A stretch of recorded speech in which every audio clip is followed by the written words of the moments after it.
Oromiyaa humnoonni xiqqaa Oromiyaa hin tuqina. Uummanni kun wardiyyaa keessan.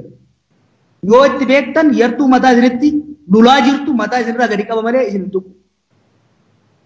Hin tuqina uummata. Dargaggeessa keenya hin tuqina. Uummata keenya hin tuqina. Uummanni keenya mootummaa hin tuqina. Qabeenya mootummaa hin tuqina. Qabeenya uummataa hin tuqina.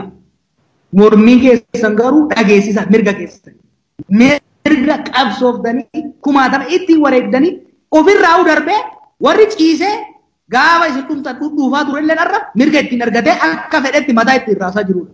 Mirga keessanii fayyadama mormii keessan dhageessisa. Nagaan godha, naamusaan godha, tokkummaan godha, qabeenya namaan tuqina, keessanis hin tuqina. Mormii keessan dhageessisuu yoo barbaadan garuu godhadha. Warri mootummaa immoo uummata keenya hin tuqina. Dhimmoota kanarratti amma booda lafan keenya. Lafan keenya.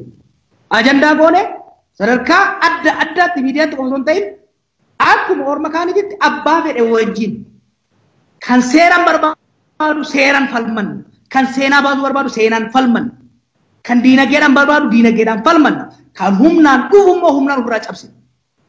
Kana namni keenya beekee hunda isaatiif qophii ta'uu danda'u qaba. Mootummaan naannoo Oromiyaa immoo mogolee raasuu hin qabu. Obboleeyyan keenya mootummaa keessa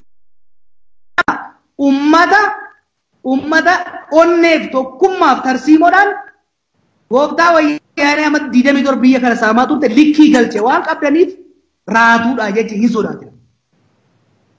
Sammuus yoo barbaachise hin qabnu, murannoos yoo qabaate hin qabnu. Kanaaf wanni sodaannu hin jiru. Nagaa dursa kennina, marii dursa kennina, ilaaf ilaamee dursa kennina. Kanaaf bifa kanaan